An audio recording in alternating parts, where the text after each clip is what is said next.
Welcome to another deep dive. We are so excited to dive into this topic with you. Today, we are tackling a question that I think has been on everyone's mind as AI has really kind of exploded onto the scene in the last couple of years. Yes, and a very multi-layered question as well. I think your sources have highlighted that beautifully. Yeah, I mean, the core question is man versus machine, who's smarter now? But even just asking that question brings up so many other questions. What do we even mean by smart? Right, exactly. Because is it just, being able to crunch numbers or is it more than that? What about creativity? What about emotional intelligence? Yeah. And thankfully, the sources you've all provided touch on so many different aspects of this. So we're going to really kind of dig into not only what those sources say, but also kind of spin it forward a little bit and think about the implications for all of us. Absolutely.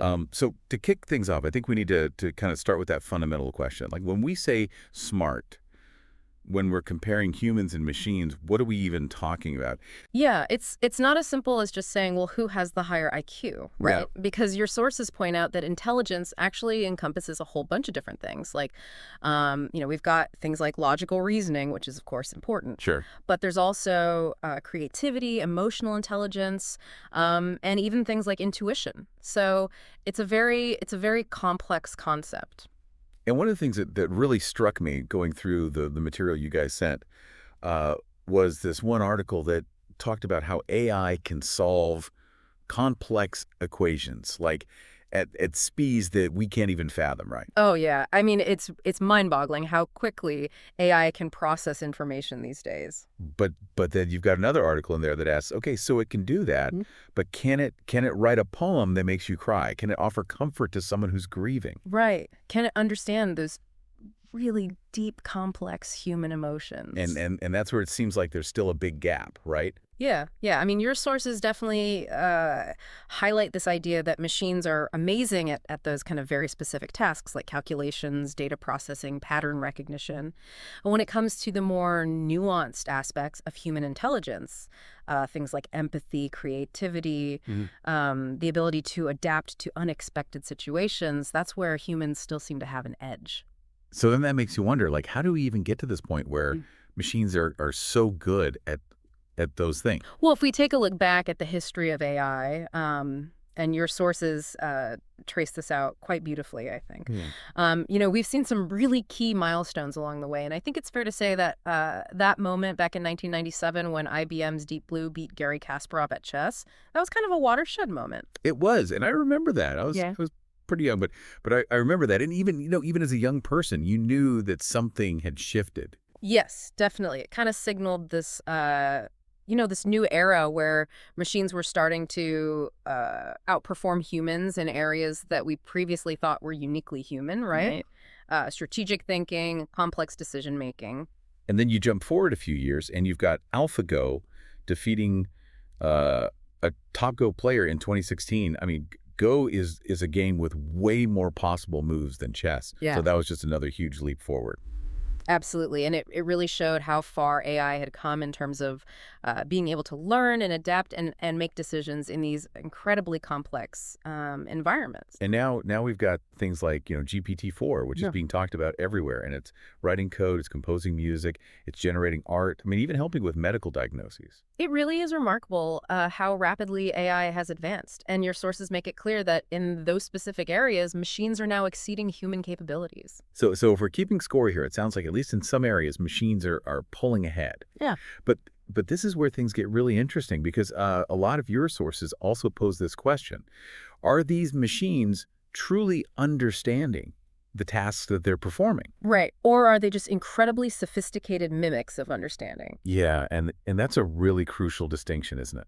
It is, because if a machine can write a poem that sounds beautiful, but doesn't actually feel the emotions behind those words, is that true creativity? Right, right. So maybe instead of focusing on who's winning or losing, we should step back and think about the unique strengths that both humans and machines bring to the table. Absolutely. I think that's a really important point that your sources make. And they highlight several areas where humans still excel.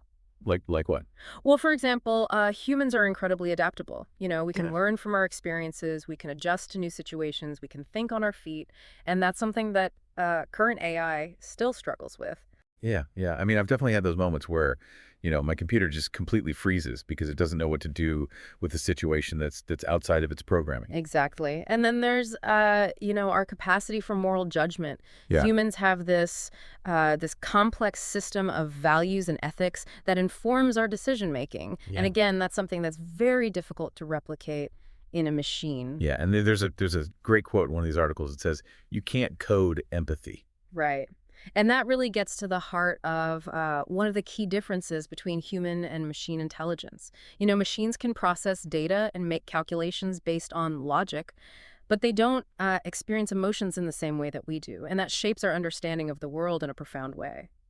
And speaking of things that are hard to code, what about creativity? I mean, AI is creating some pretty amazing art and music these days, but is it truly creative in the same way that a human artist is? That's a really interesting question. And your sources delve into this in quite a bit of depth. They point out that AI art, for example, is often generated by analyzing vast data sets of existing human art.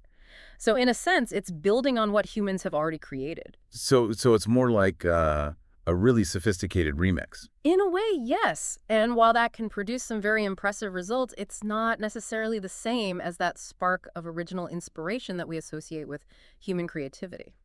So then, if we're thinking about the future of work, and this is something that comes up in a lot of these sources, are we headed towards a world where robots are doing all the jobs?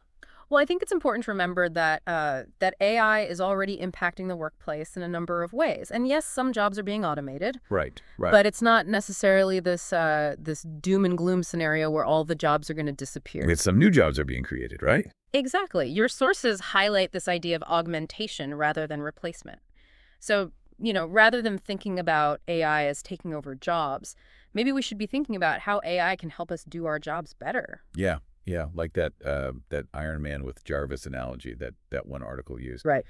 AI can be this powerful tool that we can use to enhance our own capabilities. And in fact, some of your sources predict that the most in-demand jobs in the future will be those that require a combination of human and AI skills. So things like AI ethics, prompt engineering, Yeah. human AI interaction design. Those are all growing fields, right? Absolutely. And I think that's a really positive takeaway from your sources. It's not all doom and gloom. There are real opportunities here for humans to work alongside AI and create something truly innovative. And this whole idea of humans and AI working together also comes up in the context of education. Yeah, because think about it. We already have things like personalized learning platforms, adaptive tutoring systems, AI-powered tools for grading and feedback. And these tools have the potential to revolutionize how we learn and teach. And some people might be thinking, well, if AI can teach us, then what's the point of human teachers? Right. But I think your sources would argue that human teachers still play a vital role because AI can provide the tools and the data, but it's human teachers who provide the guidance, the mentorship, the emotional support that students need to truly thrive. Yeah, yeah. It's like AI can maybe teach you the facts, but it can't teach you how to think critically, how to solve problems creatively, how to be a good person. And it certainly can't replace those important human connections that are so crucial for learning and development. Okay, so we've talked about a lot of the practical implications of AI, but now I want to get into some of the more philosophical questions that your sources raise. Um, like, what about AI creativity? We've already talked about how AI can create art and music, but does it truly understand what it's creating? That's a big question, and I think your sources would argue that true creativity involves more than just processing data and generating outputs.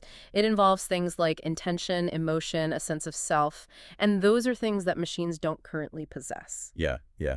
One article uses this phrase, "the ghost in the machine," to describe this idea that there's something missing in AI. Right. It's like it can create things that look and sound like art, but it doesn't have that same spark of conscious awareness, that sense of purpose that drives human creativity. And that brings us to the really big question of consciousness. Do machines have consciousness? Can they think for themselves? Well, as it stands right now, your sources seem to agree that no, machines are not conscious in the same way that humans are. They don't have self-awareness. They don't experience the world subjectively. They don't ponder the meaning of life. Right. And that's a really important distinction because it gets to the heart of what it means to be human. Exactly. And it's why Even though machines are capable of some incredible things, we still hold this special place in the universe. Because we're not just processing information, we're experiencing it, we're feeling it, we're making meaning out of it. So let's talk about ethics, because as AI becomes more powerful, the ethical implications become more and more important. Absolutely. And this is a theme that runs throughout your sources. They talk about the potential dangers of AI bias, of AI being used for malicious purposes, of AI making decisions that could have unintended consequences. Yeah. And there's that classic thought experiment about the self-driving car, right? If the car has to choose between hitting a pedestrian or swerving and hitting a wall, how does it make that decision? Right. And that's just one example of the many ethical dilemmas that we're going to have to grapple with as AI becomes more integrated into our lives. And your sources emphasize that these are not just technical questions, they're philosophical questions, they're moral questions. So what's the answer? How do we ensure that AI is used ethically? Well, there's no easy answer. But your sources do offer some guidance. They talk about the importance of human oversight, of developing ethical guidelines for AI development, of ensuring that AI is aligned with human values. And ultimately, it comes down to us, right? Yes, absolutely. It's up to us to ensure that AI is used for good, that it benefits humanity, and that it doesn't pose a threat to our values and our way of life. So after all of this, after considering all the amazing things that both humans and machines can do, where do we stand in this whole man versus machine debate? Well, I think your sources would argue that it's not really a versus situation. It's more about recognizing that humans and machines have different strengths and weaknesses. Right, and that the real power comes from figuring out how to combine those strengths. Exactly. Machines are great at processing information, identifying patterns, making logical decisions. Humans are great at empathy, creativity, adaptability. So if we can find ways to work together, to leverage each other's strengths, that's where the real magic happens. Yeah, it's not about who's smarter. It's about how we can use our collective intelligence to make the world a better place. And I think that's a really hopeful message. It's not about one side winning or losing. It's about finding ways to collaborate, to co-create, to build a future where both humans and machines can thrive. So what does that future look like? What are some of the exciting possibilities that your sources point to? Well, they talk about things like brain-computer interfaces, which could allow us to communicate with machines directly using our thoughts. They talk about AI-powered medical advancements that could cure diseases and extend our lifespans. They talk about AI assisting us in solving some of the world's most pressing problems, like climate change and poverty. Wow. So it's not just about, robots doing our dishes and self-driving cars. Right. This is about something much bigger. This is about reimagining what's possible, about pushing the boundaries of human ingenuity and technological innovation. And maybe even creating a future where the distinction between human and machine intelligence becomes less and less relevant? Maybe. But I think what's important is that we approach this future with a sense of optimism and responsibility. We need to be aware of the potential risks of AI, but we also need to be excited about the incredible opportunities that it presents. Yeah. And we need to remember that the future is not predetermined. It's up to us to shape it, to make choices that lead to a better world for everyone. And your sources really emphasize that. This is not just some abstract discussion. This is about our lives, our future, the kind of world we want to live in. Well, this has been an incredible deep dive. Thank you so much for sharing your insights and for helping us to understand this complex and rapidly evolving landscape. It's been my pleasure, and I encourage everyone listening to continue exploring these questions, to stay engaged in the conversation, and to help shape the future of AI in a way that benefits all of humanity. And thank you all for listening to another deep dive. We'll see you next time.